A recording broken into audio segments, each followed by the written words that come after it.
People say the past is gone, but here it breathes, buried under headlines, judgment, and shame. My mother's name was Toni Tyler. She was a daughter, a friend, a survivor. But they only called her a crack addict. And me? They called me a crack baby. But I'll call myself a witness. This is our story. In the late 1980s, a new kind of fear gripped the nation. The drug so powerful it will empty the money from your pockets, make you sell the watch off your wrist, the clothes off your back. This form of cocaine comes concentrated. It is smoked rather than sniffed. It produces an intense high within 5 to 10 seconds that lasts only 5 to 10 minutes and leaves the user craving for more. Drug problem growing in many of the city's drug-ravaged neighborhoods. There are turf wars breaking out among the drug dealers. They're fighting to keep their hold on the drug trade and the profits. The media called us crack babies. And we were described as brain damaged, violent, and doomed from birth. Babies born to mothers who used crack during pregnancy. Portrayed as permanently broken, unteachable, better off dead, and destined to fail. It was one of the most devastating lies of the era. Scientific research since then has thoroughly debunked the crack baby myth. But the residue still remains. And those children, the ones labeled crack babies, grew up under the weight of a false prophecy. Many of them, including myself, live with the trauma of being marked from birth. We are not myths. We are not broken. We are the living proof that our stories deserve to be told truthfully.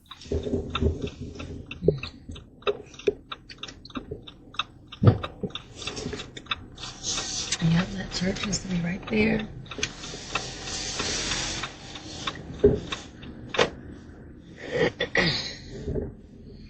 Tell me what you remember about this neighborhood. This lot to the left, I used to see my mother in this lot, meeting up with men, meeting up with friends, getting high.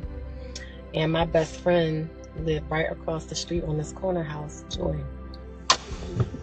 So we would play in this lot all the time and run up and down the alleyway. And so I was always embarrassed for my mom to know that my best friend lived right there.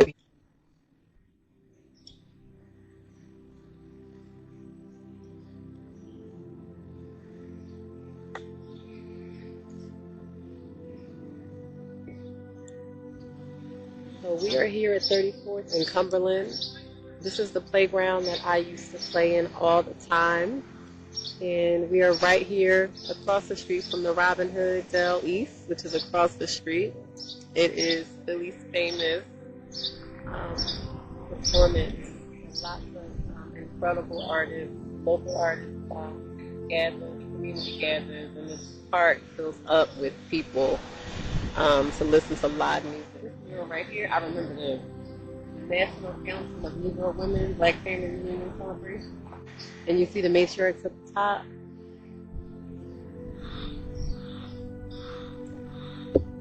So I can remember being a kid, and I wrote about this in the book, seeing my mother in Fairmount Park right across the street, engaging in what I call nefarious activities. Just, you know, it's common. It was common to see men and women in the park prostituting and engaging in exchanges, drug exchanges and things like that. This was so common. And so as kids, we were always playing in the park. And when I would see my mother around a neighborhood,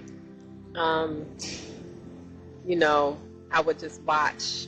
And I never repeated what I saw.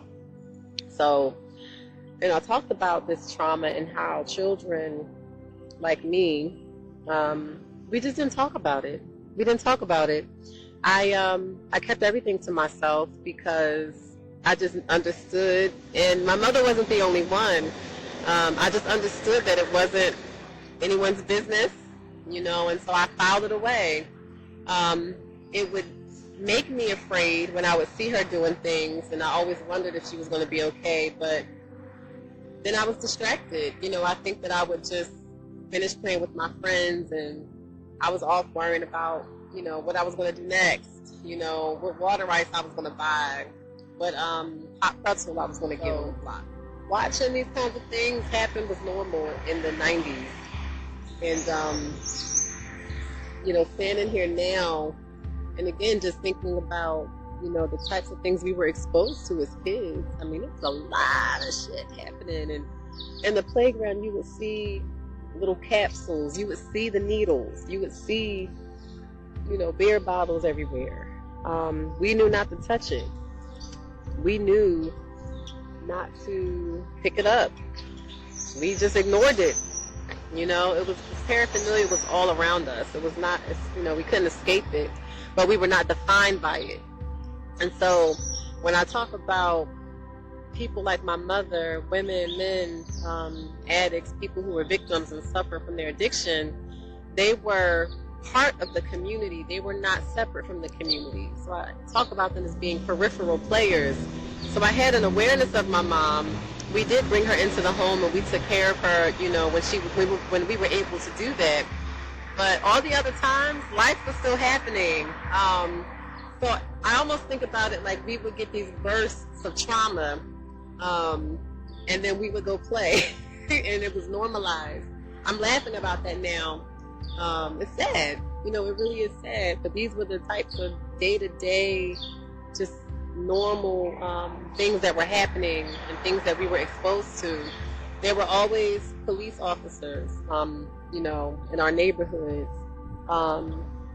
There were always doughboys, there were always drug dealers in the corners. These were our other brothers. They were protectors for us. They were protectors in the community. We were not afraid to walk around our neighborhoods. We were not afraid to go play in the park, even though there was prostitution happening in the park. You just walked by. So these are the things that were happening. This is my reality. This is my truth. And this is what was true for many of us who grew up in the 90s, those of us who were children of the epidemic. We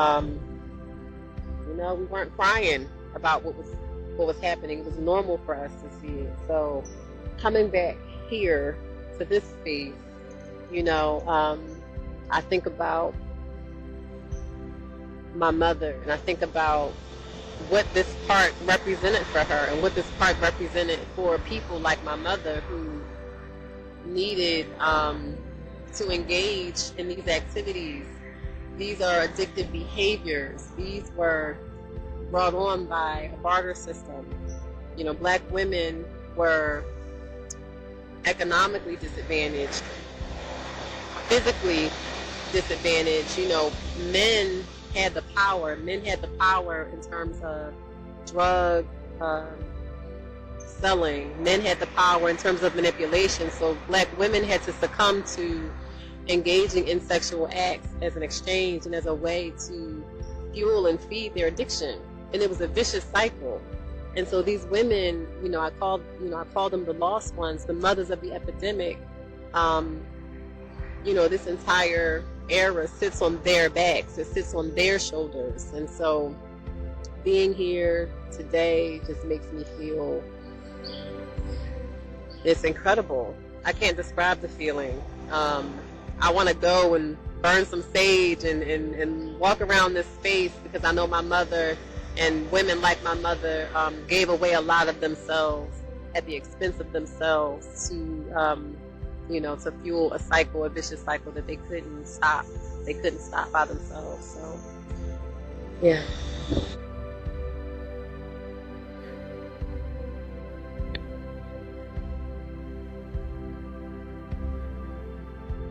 I'm looking at that mural with the pastor at the top of the mural, and I remember being a kid feeling like there's so many churches in our neighborhood, and there's so much sadness and destruction and deterioration.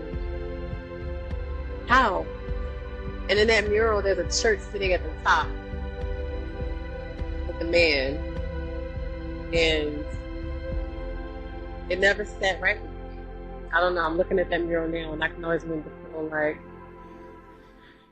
I don't get it.